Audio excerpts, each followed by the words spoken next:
Thank you so much for joining me on another episode of Why I Love Flagler County, your local podcast spotlighting local businesses and local residents on what they love about being a part of Flagler County. So today I'm super excited to have my guest, Lauren Ramirez, with us again, but for something a little bit different. So Lauren here, she was on the podcast not too long ago. Time is like weird for me right now, but she did come on a little while ago and kind of share a little bit about her Salus medical training that she does. A lot of great stuff here in Flagler. But since then, she has since announced that she's running for school board here in Flagler County. And so I thought, why don't you come on? Can share a little bit so people get to know like who is Lauren, and so they can learn a little bit more about some of the candidates we have coming up for these local elections coming up. So Lauren, thank you so much for coming back on. I really appreciate it. Thank you for having me. Appreciate it.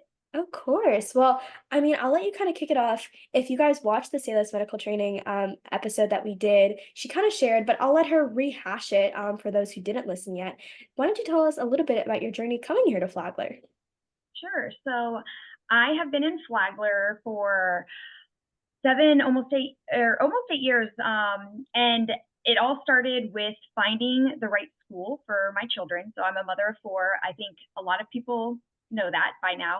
So I'm a very busy mother of four. However, when my oldest, who is now in sixth grade, was going to be starting the transition to elementary school, so out of the daycare situation, we really wanted to settle somewhere where all four of our children would be able to, well, at the time I had two. So our two children would be able to settle and start their educational journey somewhere in a wonderful community, a great school. I was really looking for a free public school, and we researched, and I have family here in Flagler. So that's where we settled, and we strategically purchased our home near a school that we really felt comfortable with for our children, that they would be able to walk to school, bike to school, and it has worked out amazingly for where we chose for our kids to go to school. And we ended up having two more after those two. So all of them are now in the schools here in Flagler County, and it has just worked out amazingly in this That, awesome community that we chose. that's so awesome. And for anyone who don't know, you have four boys, Yes. right? So four boys. The last two are twins. So we were going to stop at three, and God had other plans. And Oh. my doctor, who is also my best friend, she's like, Lauren, there's two in there. And I was shocked. And she's like, oh, but don't worry. Statistically, they should be girls. They're fraternal, and they're boys, obviously. So four boys, mother of boys. They're amazing. We have a lot of fun. We met our medical deductible on March 3rd. So they're very, very active boys in our community. That's awesome. Well, that's so fun. That's great to know. Yeah, because I know that we're together in the BNI Palm Coast chapter, and I know Diane Campbell, owner of Boni Buddha's beach chair rentals. She always kind of mentions that you don't just have four kids; you have four boys, very active boys, very excited boys. Yeah, um, so that's really very loud great. boys, but they're great. And yeah, we use bony booties all the time because I have so many kids. It's just so much easier to go to the beach and have those chairs to sit in, so I don't That's have to worry about. perfect. Yeah. So you did talk a lot about schools as that being like really the catalyst of where you chose to move in Florida. So I'm curious, what inspired you to start running for the school board?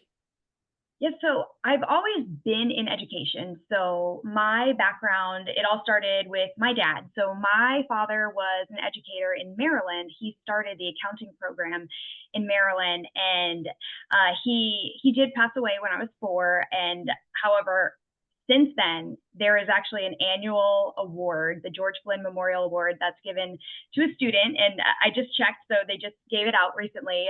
So it's something like education has always been in me, and I'm very proud to have that and the inspiration from my dad and hearing all the wonderful things he did as an educator.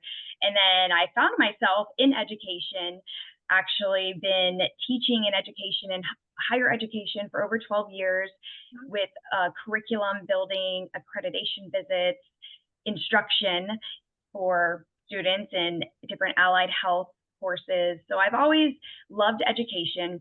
And with my kids, I have four kids, and I really wanted them to have the best education that they could. We found Flagler County.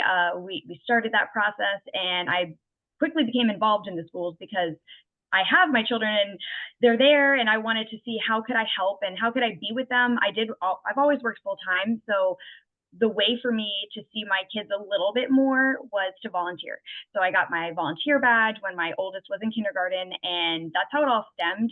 I fell in love with the things they were doing in the schools. I saw some things that maybe I could help with to make it streamlined a little bit better. So became a PTO volunteer, and then the last 2 years I've been the president. So this is actually, I just retired, so I'm done now. So it's bittersweet. So I'm excited to have the new president and treasurer and all of them take over, but I'll still be involved with my volunteer badge and part of the PTO. And I've just always been involved. And when I heard that this seat was going to be open, so this was last year, every 4 years, so they're 4-year terms, I really thought about it, and I've had people mention, oh, you'd be a wonderful school board member. You know, you're so dedicated to the kids and to the schools. And I've made so many differences in my personal journey and where I've worked as an educator with students. So I researched it, and it seemed like the right thing to do, and it seems like the right thing to do. I've had so many signs that this is what I'm supposed to be doing, and this is the next progression for me. As a PTO member, I love it and I'll continue to do it, but I feel like as a school board member, I can make more of an impact in the community. So right now, and in the past, I've made an impact in the school that my children go to, and then other schools. I'm also an active volunteer at other schools, not just my children's schools. I'm in and out of the doors all the time. So if there's something more I could do to help more at the next level, like a bigger picture, this is the role to do that. And Mhm. I feel like it just makes sense. So the next Sure. step, and I went ahead and enrolled, and I'm looking forward to it. That's great. Yeah, it's awesome to know. I know you are always doing something. So hopefully that PTO, I feel like switching PTO for school board is like just the funniest transition in terms of like, oh, I want to take that load off. Then I'm going to take this on. But that's awesome to know. Well, I'm really curious because obviously they can research and we can debate for however long. But about stuff that won't work, right? But just in your opinion, what do you think are maybe 3 to 4 action steps, that will make a difference in our schools? So I think communication is a huge thing. So communicating, and that's just not just within the schools, but parents, students, administrators. So communication is key, and there is a lot of communication that has happened, and we can always do better with that in general. So communication is great. Safety is really the number one thing I feel. Being safe as a student, feeling safe as a student, feeling safe as an administrator, a teacher, a staff, a special support team, that's key. So safety, it basically it goes above and above. Safety is before academics. So safety is a big thing, and it can evolve with anything. It could be mental safety, physical safety, health safety, the wellness and well-being of our children, our staff, and community, and resources. So there's so much opportunity for resources, and I feel like our community and our county, our school board, they're on the right track. Like we are on a great track with all of these things I'm mentioning. So my goal is, how can I help promote what they're evolving in or looking into? Are there other opportunities that may pop up, and I can put my background and my stance and try to help promote those to make it just a more well-rounded, and just see what I could do to enforce anything and give my input. Sure. I think those are all really great tips that you mentioned. You did mention safety, so I am curious, and it's not that I know too much about it, but I know recently with the Buddy Taylor middle school, they had unfortunately a few of those days the bomb threat that was called in. And again, I don't know too much about this, but what do you know a little bit about the Guardian program? Do you have an opinion? Do you have any information on kind of like where your stance is on that? Yeah, so well, first I like to say the Guardian program really has nothing to do with what incidents just happened at all the Sure. schools. Okay. So it's yeah, so it's completely separate. I do feel that our community really did a great job, like our resource officers and administrators, on maintaining the process of all of the craziness that happened. Sure.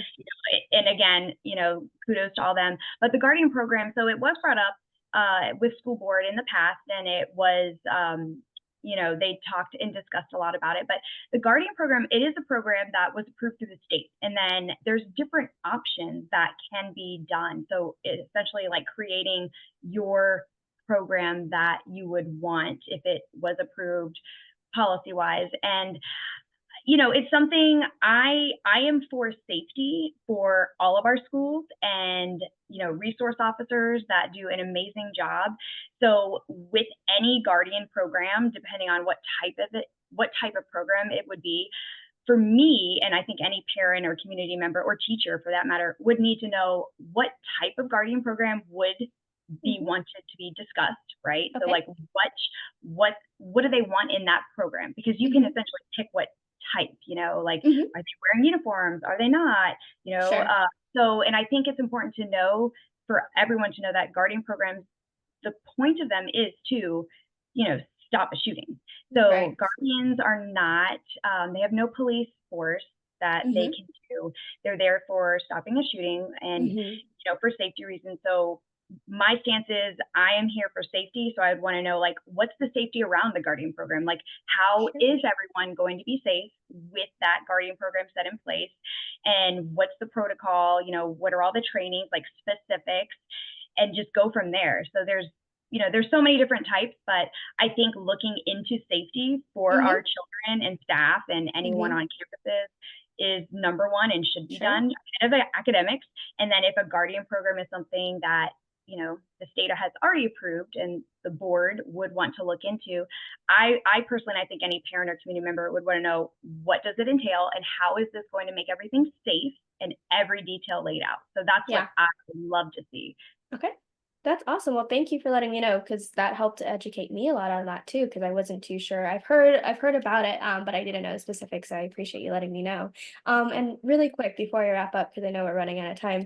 I know there are a lot of there are some questions also about like the DeSantis education program. I'm just curious, do you have any specifics? And again, it doesn't have to be too long because I know that that can be a heavy and big topic, so we'll not go too much into that. Well, DeSantis has, like, he's actually had a lot of House bills that have been passed recently, and a lot of them have just been based off of parental rights. Hmm. So, I am a huge component of parents knowing everything that their children are learning and seeing and doing, and, making that decision as a parent or guardian for that matter. So, I mean, anything with the education, I mean, I fully support that parents have the right and to know like what's going on, and is this something that I would want my child to learn or see. Sure. It is a public education system, so that it's a public education. So I do agree with parents having their rights and knowing like what's happening inside our kids' schools. Awesome. Well, thank you so much, Lauren, for coming on and sharing a few minutes, and just educating me a lot on where you are, and then also about the other stuff in the school because I'm not in the school system any longer, so I'm not always up to date. So it's great for me to know too. So I appreciate you coming on and sharing a few minutes with me. Yeah, thank you for having me. I appreciate it. Of course, and to everyone listening, I really appreciate you as well, and I will see you next time. Bye.